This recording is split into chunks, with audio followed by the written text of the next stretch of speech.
দেখছো আমার বন্ধু স্পাইডারম্যান বিয়ে করে ফেলেছে। এইবার যদি আমার বিয়ে না দাও তাহলে আমি বাড়ি ভেঙে ফেলবো। বন্ধু তোর আইডিয়াটা কিন্তু দারুণ। দে এবার আমাদের টাকা দে। হালকা ভাই, আমার টাকা কই? এই নাও তোমাদের টাকা, 50% কম, বাকিটা কাজ হলে দেবো। এই বুড়ো, সারা দিনটা তো খালি খাওয়া। বাড়িতে যে একটা যুবক নাতি আছে, ওর কি বিয়া করাতে হবে না?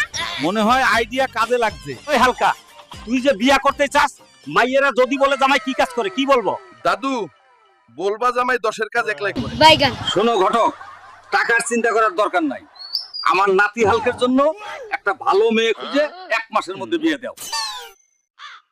এই যে কদ্দুস ভাই, আপনার নাতির জন্য এই মাইয়াটা দেখছি। রূপে গুণে সব দিকেই ঠিক আছে, অল্প একটু প্রবলেম। মাইয়া সামান্য কালো। হালকা, তোর শরীর আজকে তোরে একদম ডায়মন্ডের মতো ঝাকঝাকা কইরা দিমু। আমার নাতি ভাইয়ের বিয়া বলে কথা। দি গেলাম বিয়া করতে। যা নাতি ভাই যা।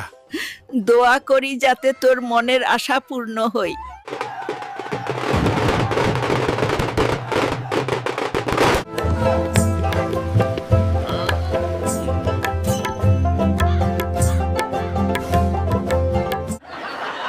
Give Manil, brother. Give some Manil as a gift. বাবা, এই আমার মাইয়াটারে তোমার হাতে দিলাম, তুমি ভালো করে দেখে রাখো। আমার মাইয়া কিন্তু ভেতর থেকে ভয় পায়। দি কই গেলা? দেখো তোমার নাতি বউ আনছি, একদম টুকটুইকা। বাহ নাতি ভাই, তুই কিন্তু জিতছস। এই নিন, দুধ খেয়ে নিন। বউ, এই গ্লাসের দুধে হবে না, আমায় বালতি করে দুধ আইনা দাও। ওই মোটা হাতি, তোরে দুধের সাথে ঘুমের ওষুধ মিশিয়ে দিছি। চলো যান, এখন আমরা পালাই, আর কেউ আটকাতে পারবে না।